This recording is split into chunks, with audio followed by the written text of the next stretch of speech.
했습니다. 뇌라는 것은 아주 가소성이라고 하죠. 유연하기 때문에 특정 부위를 계속해서 반복적으로 사용하게 되면은 대단히 뇌가 그 영역이 확장되고 강화되게 됩니다. 조금 전에 소개해드린 야당 정치 원론인은 젊은 날부터 본인의 생존을 위해 가지고 전화번호라든지 이름을 암기했기 때문에 노년까지 자신의 암기력을 계속해서 활용할 수 있는 그런 경우에 속합니다. 그러나 오늘은 상황이 다릅니다. 현대인들은 암기력을 거의 사용하지 않습니다. 학교 시절을 제외하고는. 웬만한 정보는 암기보다는 스마트폰이나 PC에 입력을 해버리죠. 그래서 요즘은 스마트폰이나 PC와 같은 부분들이 일종의 확장된 두뇌 역할을 담당합니다. 그렇기 때문에 그 PC나든지 아니면 스마트폰에 어떤 사람의 행적과 은행과 관련해서 대부분의 정보들이 다 흔적을 남기고 있다, 이렇게 보시면 좋겠습니다. 첫 번째 질문은 정경심의 녹취 파일입니다. 정경심의 구속영장 실질 검사에서 정경심을 구속으로 몰아넣을 수 있던 결정적인 부분은 정경심이 직접 녹음한 녹취 파일의 일부 내용을 파워포인트, 즉 녹취록으로 정리해서 법정에서 제공했던 부분들이 주요했다, 이렇게 후일담이 전해지고 있습니다. 그 녹취록에는 조범동과 정경심이 2차 전지업체인 WFM의 주식 가격과 인수에 관해서 나눈 그런 대화가 고스란히 담겨 있습니다. 얼마까지 오르느냐, 언제 사느냐, 이런 말들이 바로 구속영장을 발부하는데 중요한 통로를 제공하게 됩니다. 현재 검찰은 정경심과 조범동 그리고 관계자들 사이에 이루어졌던 그런 녹취 파일을 다수 확보하고 있습니다. 특히 이 녹취 파일 가운데서는 정경심이 직접 녹화한 부분들이 꽤 많다고 합니다. 또 검찰은 이미 조국 가족이 사용하던 2대의 PC뿐만 아니고 또 정경심의 동양대 연구실에 소재해 있던 그런 PC까지도 증거물로 압수했습니다. 따라서 검찰은 수중에 상당한 정도의 디지털 증거를 갖고 있다, 이렇게 보시면 되겠습니다. 그러나 여전히 확보가 되지 않는 것도 있습니다. 정경심의 사라진 노트북입니다. 정경심은 아마 노트북의 결정적인 증거가 될 수 있다고 생각했기 때문에 그것을 꽁꽁 숨겨두었습니다. 검찰은 이를 찾기 위해서 안간 힘을 다하고 있습니다만 현재까지는 사라진 노트북을 확보하지 못했습니다. 이번 실질영장심사에서도 검찰은 사라진 노트북을 근거로 구속영장이 발부되지 않는 경우에 정경심은 사라진 노트북을 영원히 사라지도록 만들 것이다, 이런 주장을 펼쳤는데 바로 이 부분이 영장 담당 판사에게 상당히 호소력이 있었다고 봅니다. 따라서 영장 담당 판사는 짧은 그런 영장 발부 심사에 대한 그 문건에서 이렇게 이야기합니다. 범죄 혐의가 상당 부분 소명되고 현재까지 수사 경과에 비추어 증거인멸 염려가 있다는 사유를 들어서 영장을 발부합니다. 참고로 형사소송법 70조에는 증거를 인멸할 염려가 있는 한에 구속영장을 발부할 수 있다, 이렇게 기록되어 있습니다. 이번 사건의 결정적 증거는 아마도 정경심의 노트북이 검찰 손에 확보될 수 있으면 훨씬 더 명료하게 밝혀질 가능성이 있습니다. 따라서 앞으로 사라진 노트북을 확보하려는 검찰총의 집요한 노력과 이것을 끝까지 숨기려고 하는 정경심의 노력이 불꽃 튀는 경쟁을 유발할 것으로 봅니다. 한 가지 추가할 수 있는 대목은 조국의 5차원 조카인 조범동이 구속기간이 길어지면서 그 모든 죄를 자신에게 다 덮어 씌우려는 정경심 측의 주장에 반발하고 있다는 그런 후일담입니다. 결국은 법정에서 구속되고 구속기간들이 길어지게 되면은 사람들은 신경의 변화를 일으키게 됩니다.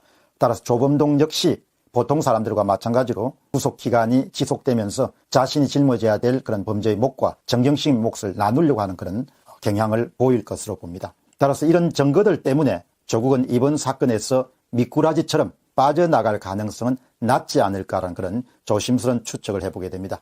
조국은 자녀들의 서울대 법대 공익인권법센터의 인턴 증명서 허위 발급건, 그 다음에 정경심의 증거인멸건을 도운 혐의, 그 다음에 정경심의 사모펀드의 불법 투자 등을 묵인, 방조 내지 권유했다는 그런 의혹을 강하게 받고 있습니다.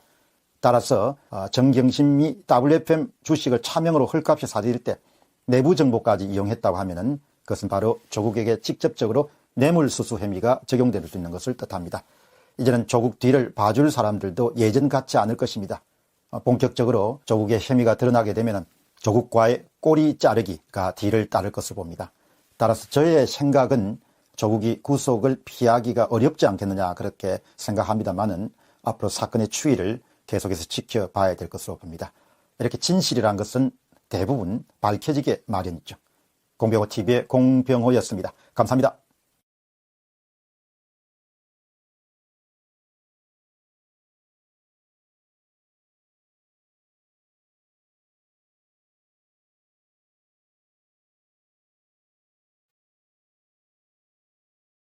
결국 정경심을 구속하게 이른 것은 그래도 대한민국에 아직도 법의 정의가 살아있고 또 옳고 그름이 살아있다는 것을 말해준 기념비적인 사건이라 볼 수 있습니다. 참고로 정경심의 영장실질검사에는 이석기 전 의원 내란 음모 사건을 변호했던 김칠준 변호사와 서울고법 부장판사 출신 김종건 변호사 등 6명이 정경심을 옹호했습니다.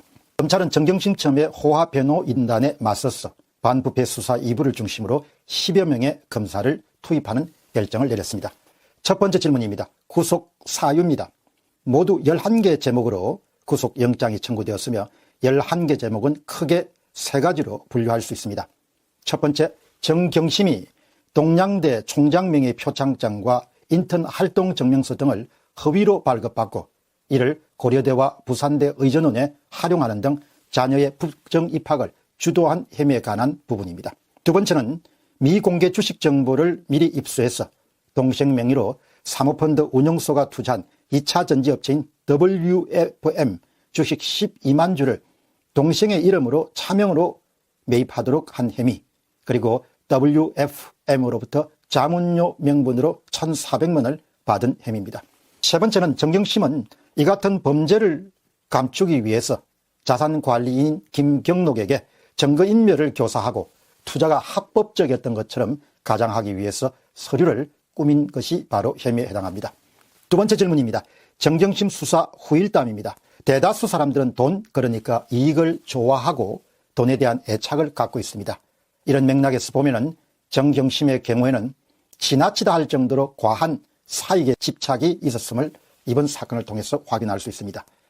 조국이 민정수석이 되고 난 다음에도 공직자 아내로서 최소한 조심해야 될 경계선을 넘어서 사적 이익을 극단적으로 추구했습니다.